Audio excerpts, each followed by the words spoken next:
madali maging ako ang enerhiya ng puso't isip. Bakit di magkasundo? Madalas nalilito sa aking mga katanungan. Ako ang taong tahimik kahit ang isip magulo. Nililibang sarili sa musika at usok. Tanging damo na lang ang nagsisilbing gamot. Marahil nakatadhana na ang emosyon kong dinadala. Ako'y nagbubakas sakali na mapalitan ng nadarama.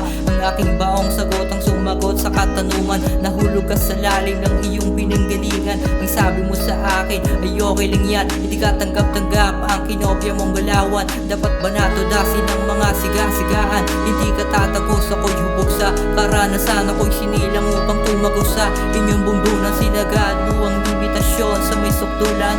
Fuck, bakit ang dami ng mga wannabe, mga pakitang tao?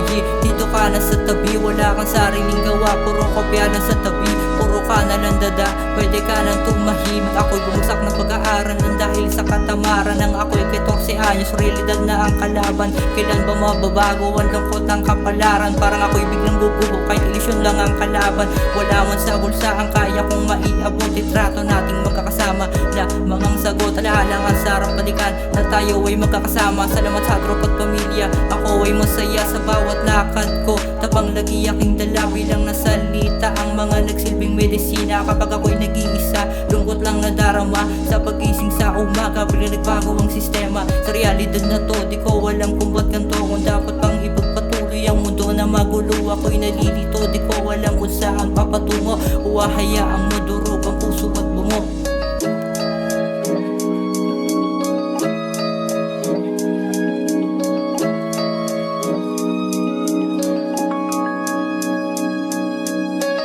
Mangangamusta ka, eto ganun pa din. Pinalago ang kaalaman, instrumento pananim. Sa pagsulat nagkakulay mundo ko na madilim. Kung ba't ko to ginagawa, wag mag-alala, inaalam ko din.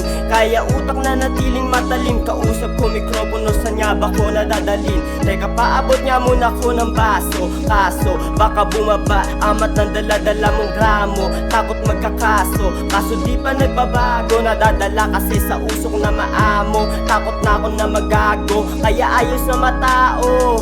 Ngayon nagagamit na talento ko na tinatago. Kahit minsan naiisip na malabo, buti di pa humito, patuloy rin na baho. Nilakaran ng pangarap kahit na malayo. Binubuhay magkakulay buhay bilang tao. Minsan napapaisip ang sarili sa kwadrado na silid. Bigay kaalaman lang naman na gusto ko na maihatid. Paano nga ba na magagawa kung ang sarili di pa matawid? Pero alam ko na balang araw ay makakamit. Mga nawala sana magandang babalik. Mananatili to sa laban kahit minsan bulsa ko ay masaid. Isang bagay lang ang di ko tinipid, naging puhunan ng pagiging makulit. Makita mo din sa astahan at pananamit. Makahawak ka ng paninde, mas lalo ka nasasabik. Di na iniisip ang magiging kapalit. Kontento na sa kung ano lamang mababalik. Mapapasakin din mga hinahangad. Inaamin ko minsan man itong tinatamad. Iniwasan mga utak may tornilyong maluwag. Marami ang naging saksi kung paano to sumusuwag. At madalas mananaduduwag. Respeto lang dala sa bawat paglapag.